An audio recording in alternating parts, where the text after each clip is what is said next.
Assalamu alaikum. You're watching Views and News, and I'm Faisal Rehman live from our Islamabad studios. Today we'll be talking about the ongoing Afghan peace process, about the current development, and we'll be talking about since the Afghan peace talks will be held in Moscow on March 18th, and that is just around the corner.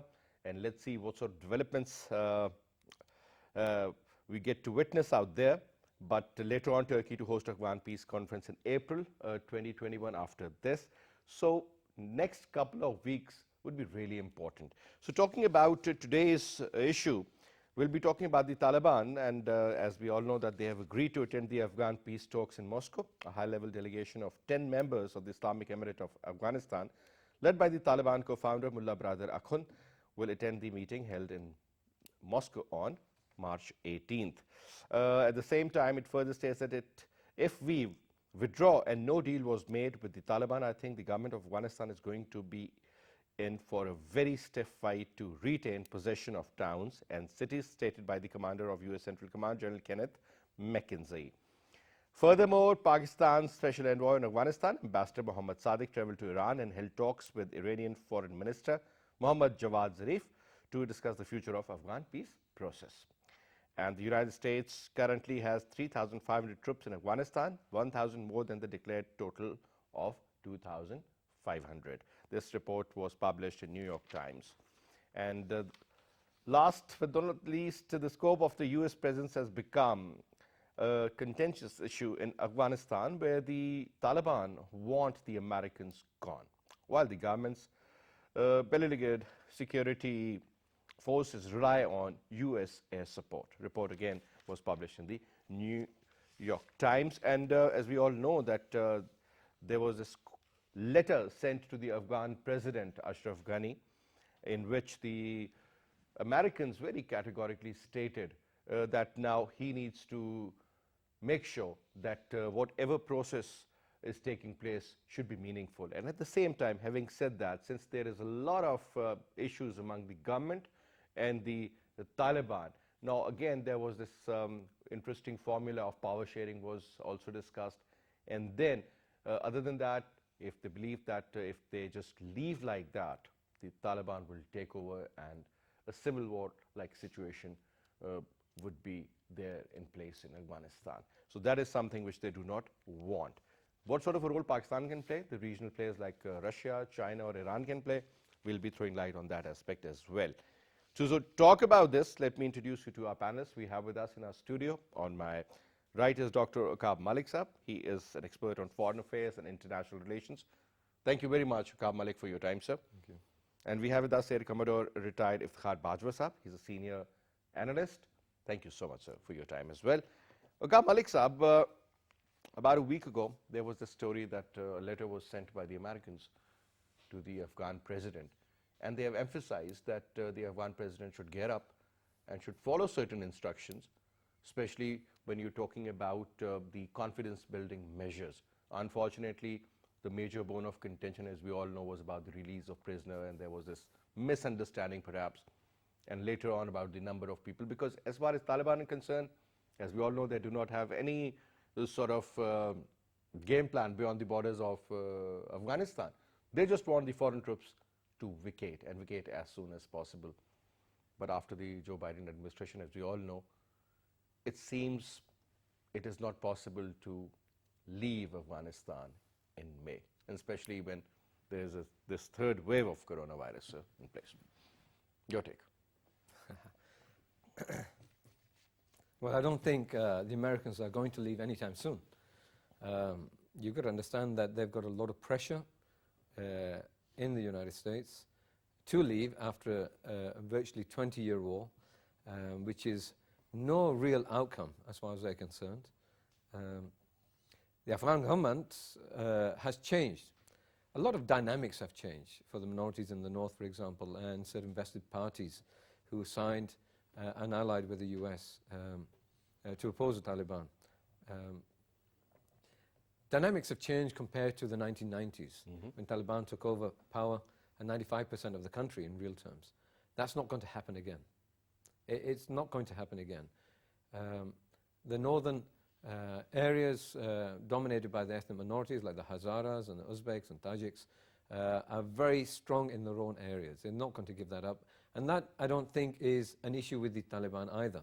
I think the Taliban are going to try to seek their home ground more importantly than anything else, where all majority Pashtun population is. That being said, the president is a Pashtun, and he has linkages everywhere. It's going to be a hard fight for him primarily. I think the Taliban will have to come to a compromise. It's a negotiation at the end of the day. It's always been a negotiation for land and future power sharing. The Taliban recognizes that there will be future power sharing, and I think there's an understanding with the United States there as well. Although the Taliban has always, since the beginning, said that the United States and all foreign troops must leave.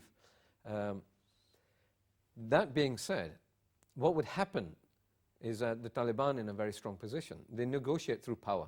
They negotiate through violence. Yeah. And they will commit more violent actions, and even to the extent that will go on to more combat-driven actions rather than terrorist actions to face off against the National Afghan Army, which I don't think will be fit enough to take them on. It's a bit like the late 1970s and the communist coup, and how everything fell apart, as far as Mujahideen were concerned. Mm-hmm. And then the 80s, when the communists were back and after the Russians had left, and they took power, the Russians had left. And they held power for a few years, but it was inevitable that they were going to fall against Mujahideen.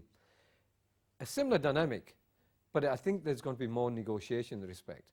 And this violence that will occur, most likely than not, is more a contention of level and leverage of power, to how much stakes each particular party and interest they have in the future of Afghanistan and how they can negotiate a stronger hand in the future power sharing. I mean, that's inevitable. I think the Taliban has learned to accept that. But they want more than what they've got. And they want a real stake and real positions of power to govern Afghanistan in the future. Mm-hmm. That's going to be the main negotiation, and that depends on how the northern the question is whether the Taliban, they have the capacity to deliver even if they come into power. Now, Ekamat has up a couple of points. One is that the Taliban were very clearly told that there should be no violence. There should be a proper ceasefire, forget about the spring offensive, and negotiate so that you can pay way for that, for proper talks and all. At the same time, sir, the American government has also, in fact, very strictly said to the Afghan president that you also need to behave and, compromise on certain areas. And, when you talk about some sort of a compromise, doesn't mean that you give in, but at least don't be too stiff. Now, sir, there are two important areas. One is about the role of the Taliban through violence, because they want to dictate the terms and the conditions by showing their power, their strength on ground. And at the same time, they also want to give an impression to the Americans that, see, this puppet regime, without your support or help, cannot even sustain for a week. So it's us. But sir, the ground reality is that even whenever the voting takes place, interestingly, it has a very different mixed dynamics. Taliban perhaps on ground do not have that kind of a support through voter. How do you see this equation? First of all, I think the peace process, they have come a long way from guns to tables, and they've been negotiating, I would say, from a position of strength, and they like to continue to negotiate their terms from a very good position of strength. At the same time, we can't analyze that they have been stuck to what they've been earlier saying. They have given some space and they have been compromising to some extent to that pressure that they were put in. However, their strategy of guns and fight, that they like to continue, and they like to negotiate anything. And they are right in saying that the puppet regime cannot sustain for even a couple of weeks or even for days, as long as they are not backed by the international powers. So primarily, sir, you believe that the Americans, they would be vacating within the time earlier stated by the former President Donald Trump, because Dr. Kaab believes that this is not going to be possible. But sir, at the same time, Mr. Blinken, the Secretary of State, also hinted that this option could still be in place? I would agree with my co-panelist that there is comparatively a very less chance of Americans vacating or going out of Afghanistan anytime soon. I think that deadline will have to be either extended, one, or there will be some other negotiated terms that parties will have to settle through. But looking at the recent events, all the parties, they appear to be very serious in settling the issue, including Taliban. They all like to, they have an understanding that as long as they settle the issue and they come to terms for a peaceful settlement, they cannot move forward. So I think this is the best thing with all the stakeholders, that they like to settle the issue. So I am optimistic that though it is not like, I don't think that Americans would leave anytime soon, but at the same time, the peace process would continue and there would be some optimistic result of the peace process. But sir, having said that, last quick comment, since the Taliban do not believe in any foreign element being involved in the decision making as far as Afghanistan is concerned, but unfortunately, sir, they live in American dollars. I mean, if there is no support even for a month or two, you exactly know what is going to happen out there. They can't even pay the, the salaries of the people working in various departments, the government departments. Now, sir, that role needs to be either replaced or it has to be continued by the Americans, sir, which most likely they might not. Afghanistan, do you think, sir, is a country that can achieve a certain level of stability where at least we see that there is no violence of the current level, sir? At least there's some sort of an equation that is sorted out. And the three major stakeholders, I'm going to talk about the non-state actors, but sir, Taliban. Number two is the current government, sir. Whether you talk about Ashraf Ghani or Abdullah. Another very important factor is about the warlords and the public. How do you see this? Do you think they can come on one page, sir, or no? There's always a possibility. Actually, Taliban, they had been, since quite some time, they have been diversifying their terms and their negotiating partners. They have been in touch with, say, Pakistan is definitely their close associate in that sense, that we are neighbors and they have been talking to us.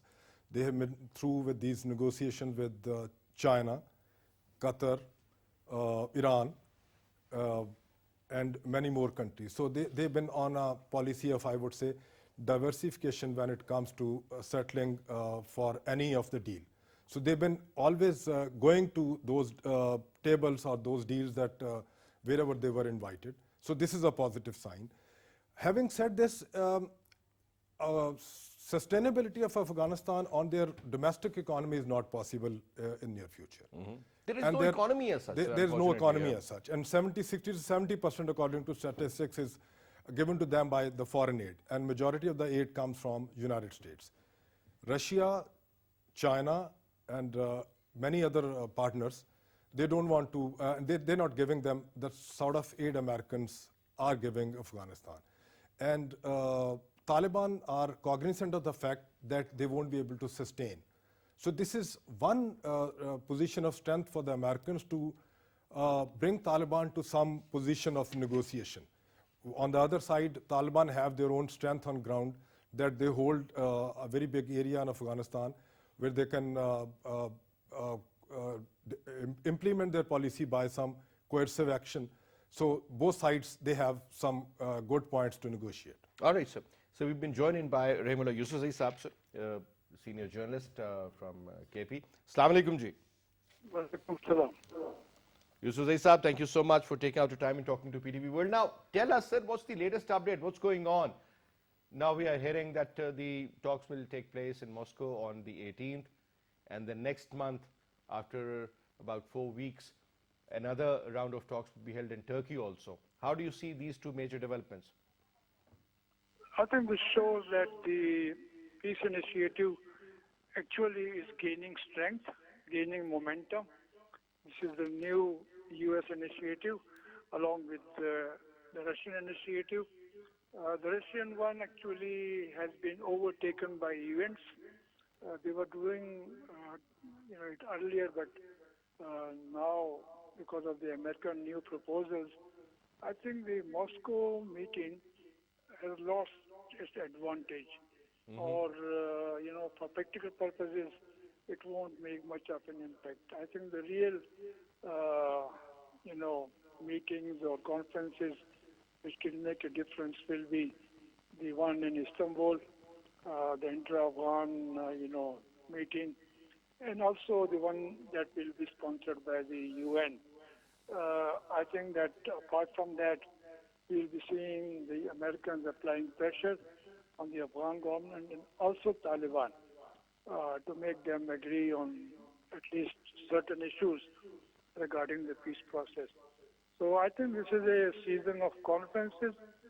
This is, a season of new peace initiatives. This also shows that how difficult it is to make Afghanistan peaceful again. So many efforts are being put into this, exercise, but still, it's not really creating many hopes that this issue can be finally resolved. Now, Yusuf Saab, couple of points here. One is about the letter written to the Afghan president, and very categorically it was mentioned that he needs to cooperate. And at the same time, the Taliban were also told that they need to cooperate as well. Now, when you talk about these two different mindsets, sir, working together, and again, Taliban adopting a very different strategy, whereas we have seen during the last two terms of Ashraf Ghani or Abdullah, both were in power at the same time. They could not deliver, sir. Should we expect something out of these two characters, or you think there is going to be a regime change, a transitional government perhaps, or some sort of a settlement of, of various groups coming into power and sharing, the platform? I think if the Taliban agree, that transitional government can be formed, then Ashraf Ghani's opposition will not really count. He will succumb to the American pressure because the U.S. is the biggest economic and military, supporter of the Afghan government. And without the American support, I don't think the Afghan government, can sustain itself. Ashraf Ghani himself has conceded that if there is no international support for his security forces for 6 months, then his army will collapse. And the collapse of the army means the collapse of the government. So I think that first the Americans have to persuade the Taliban to agree to the formation of a transitional government. Until now, they actually have not come up formally, officially, with their reaction to the American proposals. But the spokesman said that transitional governments have not really worked in Afghanistan in the past. It doesn't think it can deliver now. But I think that's not the official, viewpoint yet, because he also added that Taliban leadership is still, considering these proposals.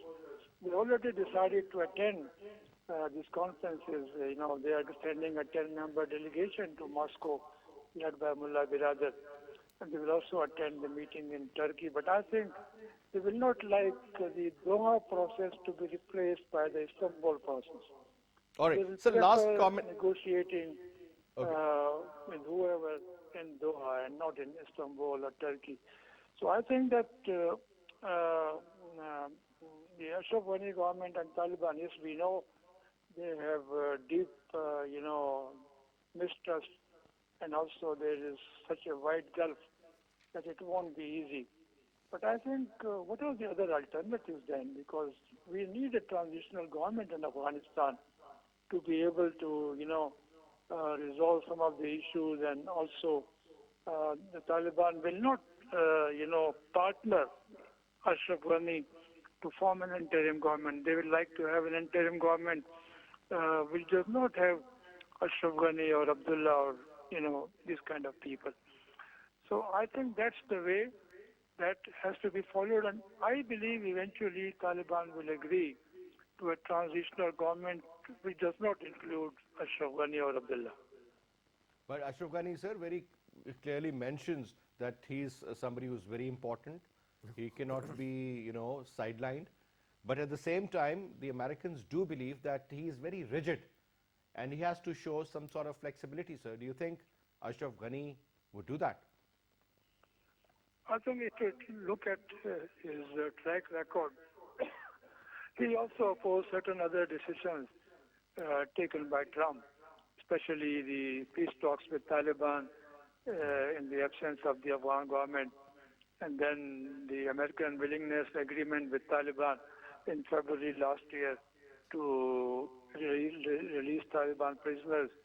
So these were decisions taken without Ashraf Ghani's agreement or participation, and he was opposed to the release of Taliban prisoners. But eventually, he had to do that because there was so much of American pressure. The Americans only announced. I remember Mike Pompeo saying that we will not give $1 billion for that particular year, and then we will not give another $1 billion the next year. And that pressure worked. And Ashraf Ghani then found a way out. He called the Al-Wajarga and got us agreement to release the Taliban prisoners. So I think that, he may say brave words, he may use brave words, but I think eventually he knows his limitations and he has to agree to the American proposal. But the big issue is whether Taliban will also agree to these American proposals.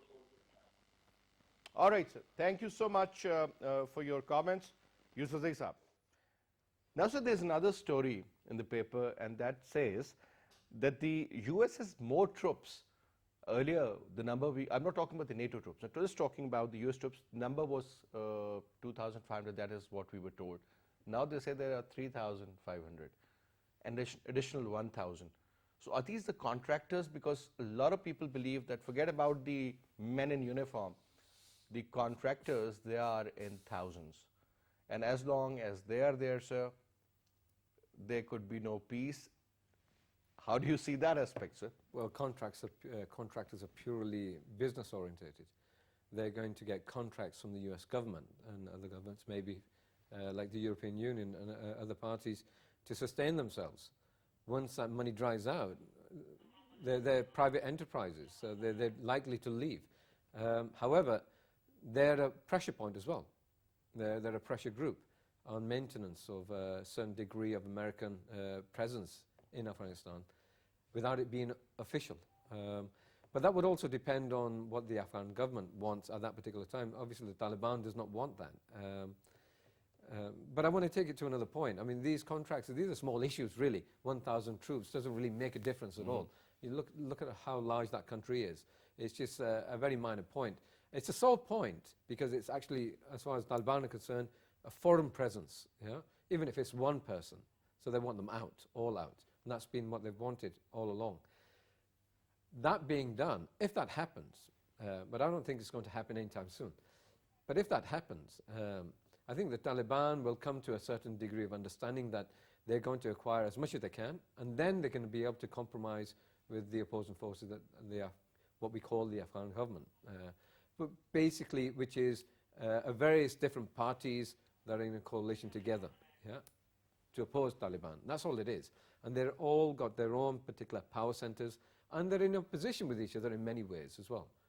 So they could very easily fracture and fight with each other within themselves. So the contractors is a non-issue. I don't think it's a big issue. It's a nice highlighted issue earlier, on newspaper, but it was but it's not going to have an impact. even if you talk about Iraq, we have seen or heard thousands and thousands. Thousands of these. They earn a lot of money there.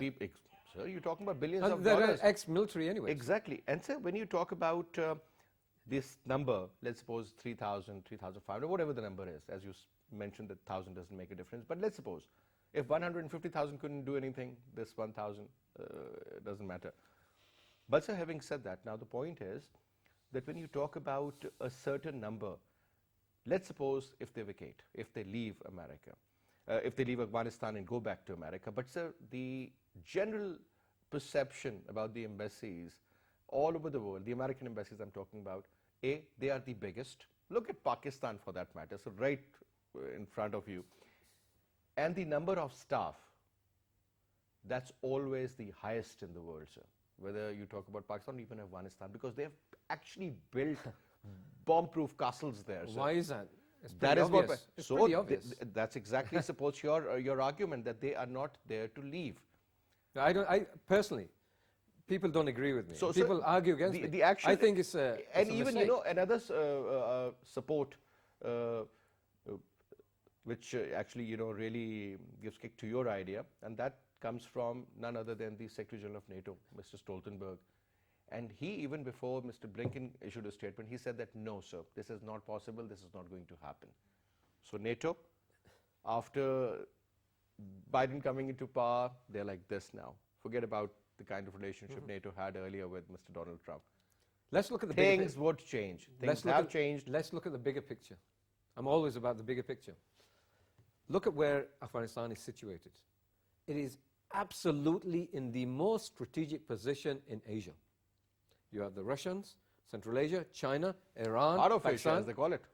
But that's what it's always been.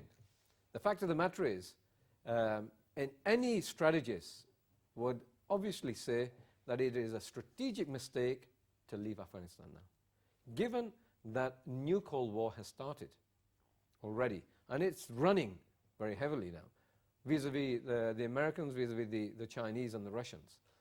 The Chinese and Russians are now declaring a new space race with establishment of a moon base, a joint moon base. I mean, this is something else that's happening. Afghanistan is right in the right position for any occupying power. Why would, I mean, it doesn't make sense for me to think that the Americans would actually give it up. It Now, will do you not. think in the third decade of the current century, this is going to be a strategic objective of the Americans to stay there? Because they want to contain China. And when you talk about the OBOR or the Chinese expansion plan, as the Americans call it, that presence is going to put a check on them. Well, Afghanistan is just one little point in the big map. It is a significant point, but it's one point that you don't want to give up. It depends when you play chess. Sometimes you allow your pawn to be killed, or even a knight or a castle, to be able to take a strategic advantage on a much more important matter, a strategic issue. That could happen. They will every country that is a large power, for example, China or the Russians, will sacrifice another power that they're allied to for many years if it's a strategic advantage for them. Same with the Americans. It's not unbelievable, and that's how you win. And this is about global power. Who's going to control the world order in the forthcoming decades? And the Americans want to retain that control. And I hear a lot of people in Pakistan say, China is coming. But hold on one second. China and Russia, fine. Russia economically, not there. China, maybe. But China's just alone. You have many Western countries, many economic powers. It's not just the United States alone. They have a philosophy together. They have a particular understanding on how to rule the world, you could say, or how allow it to run a particular system. They don't want to disrupt that. So they're going to band together in order to stop any change from happening. Afghanistan is just one contentious point. It's a small little pinprick in the larger picture of geostrategic affairs between these countries. America may give it up, but it's unlikely. I don't think it's something that they would throw away. They may co-opt the Taliban. I mean, that's a likelihood. They co-opt the Taliban to fight against the atheists, as far as they can see, because the Americans are known and to the Taliban to still be Christian, as opposed to the Chinese and maybe even the Russians. So you can utilize, I mean, that's just a tool to utilize, an instrument, religion is, as far as the Americans are concerned, to utilize the Taliban in order to not allow the Chinese in, for example. But if the Americans left, what would happen to the rare earth minerals, trillions of dollars worth, which China controls 95% of the world's resources, or future technology in other sense? In other words, the basic elements that are required for these high-tech and high-end electronics, which will dictate terms as far as the way the They're world already develops. doing that, yeah? And they're doing that. So why would the Americans give up those trillions of dollars worth of not just income, but access to resources that they need to maintain power in the future? Yeah. It doesn't make any sense. So I think it's more a facade than All anything right. else. All right. Now, Ekamda Saab, couple of other important areas. One is regarding the external spoilers. You know, whenever Pakistan was close to breakthrough, you know, as far as the Afghan peace process is concerned, Indians would always make sure that something wrong goes. Something wrong happens, and eventually you talk about the Mahri process, sir. And then we all thought it got derailed, the entire process regarding the Afghan peace. We got to know that Mullah Muhammad Umar's story came out. Now again, sir, we all felt that Indians were sidelined, but they are not, sir. Because if somebody, in fact, calls the Pakistani decision makers or visits Zalme Khalilzad for that matter, but at the same time, a call goes from the same person to Mr. Jaishankar. Correct. Now, this is one area. And secondly, sir, Pakistan has been very categorically open about it. And we have said there are non-state actors, whether you talk about the Tehreek-e-Taliban Pakistan, you talk about Daesh, you talk about ISIS, you talk about even if there are certain splinter groups of Al-Qaeda, you talk about Sharia Masood group, you talk about Saifullah group, I mean, there's a long list, sir. Now, they have a lot of presence, sir, and they are surviving there. But they have an ideological conflict with the Taliban. So how do you see that, sir? Do you think this could be sorted out earlier at some stage, sir, or you think this could be the real factor that could eventually derail the whole process of talks or settlement, perhaps? I would say one thing, that the spoilers or those who did not want the peace to take place in the region, they had been effective in the past, but their effectiveness has reduced with the passage of time. All the stakeholders in Afghanistan appear to be very convinced in peace, and they have started to bank less on those spoilers, what we call them, and all of them appear to be very concerned with the peace because they have had enough of instability and bloodshed in Afghanistan, and parties appear to be very concerned with the initiative, and they like to have peace. That is one. Secondly, when it comes to, say, China or other parties, I don't think America would leave Afghanistan the way maybe they propagate, the way we, majority of us, think. They would leave in one way, and they would be there in another way. Like you said, that contractors, there's a very thin line difference between boots on ground or troops on ground and employees or contractors or the embassy employees. They have, they will like to have their presence, and looking at what we understand, the geostrategic position, and to look closely at China, looking at their BRI thing, which is so Send a huge. few thousand contractors and give them the diplomatic status. Status. What would the Taliban say then? Exactly. So we should not assume that they would leave the way we think that they would leave. They would continue to be there in some shape, and the best shape would be that they would be there through these contractors. And China has they have a diplomacy of dollars, and China has a diplomacy of, I would say, infrastructure in a very Development. Development. China has been very successful in most of the African countries where it developed infrastructure, and some amount of stability have come in those war-torn regions in Africa. So they have a very effective tool of diplomacy through development. And they have also started to refrain from what we used to call them, they have a debt trap diplomacy. Maybe we said that, and they did that to an extent, and they actually have stopped that. This So debt trap concept, sir, primarily it's a Western-generated, I would say... a concoction. Exactly. Exactly. I won't call it a concoction, there's certain reality there, but it is emphasized extra.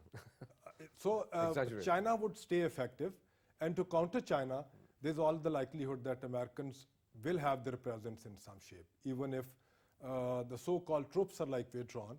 The troops are in very different categories. They're contractors, they're troops, they're the very... Sir, in case of a withdrawal and in case of a no withdrawal, what's the future of these non-state actors like Daesh and all these, sir?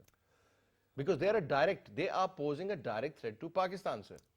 They are, but when it comes to Afghans, as Afghans, all those parties, I would say, they are hell of negotiators. They know the knack of coming to terms when it comes to that basic agreement that they like to come to terms. In my personal analysis, they appear to have come to those terms that they like to have that peace. They all appear to be very convinced. They will be having their vested interests, of course, and they will be trying to pursue their vested interests. But Afghans as a majority, they appear to be very concerned about the peace. Dr. Kaab, there was this recent kind of a meeting or you know, a conversation between the members. You talk about India and USA in particular, and later on among the overall members of Quad. Australia, Japan, India and USA. Now these four allies are there. Whatever the purpose is, that is a separate chapter. But sir, the role of India, I was reading an article that India has become the fourth largest, you know, in terms of keeping the foreign reserves. They have crossed Russia. So that tells us about whatever we claim, whatever we say, that's a separate story. But at the end of the day, money matters. Money makes the mayor go, as they say. Now the point is, sir, that the American support and the cooperation with the Indians obviously would lead them to have a better, perhaps a greater role in Afghanistan. Whether they deserve it or they don't, that's a separate issue. But they will have, sir. They would like to. Why wouldn't like this character, what's his name, the National Security Advisor of India, Ajit Doval, or Amit Mishra, or Mr. Jaishankar, or Modi for that matter, sir. These are the major decision makers there. And they want Afghanistan to be like this for perhaps another 30, 40 years because that suits them. They can have an indirect sort of, you know, attack through the Afghan soil on us. And this is what exactly they've been doing, bleeding Pakistan slowly but surely. Well, there's no doubt about that. It's in their interest to destabilize Pakistan to an extent and to use every avenue possible to undermine Pakistan. And that would include what we call the Pakistani Taliban, Tariq-e-Taliban Pakistan, that were pushed out into Afghanistan. But you know, they're looking at a bigger picture there as well. I think all parties, the biggest problem with peace in Afghanistan is that there's so many parties inside and there's so many parties outside who support the many parties inside in various different ways, who want to maintain their own interests and undermine every other party with what they do from the parties outside. So it's a big mess. It is a big mess. And they continue to do that until all the parties outside say, we've had enough, yeah, and we leave it alone. But you know the reality is that that's not going to happen because Afghanistan is so important in that area. So India is going to continue. Let's not kid ourselves. Nobody's innocent here. This is not a moralistic point of view that who's right and wrong. India will pursue its own interests, as will every other country or every party in that respect. So we can be moralistic about it and say that's not right and that's wrong. But the fact of the matter is, it's just the way the world has evolved, and this is how they play strategy.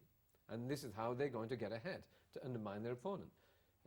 And it's been happening in India for thousands of years. So nothing's going to change in that respect, as far as Afghanistan is concerned.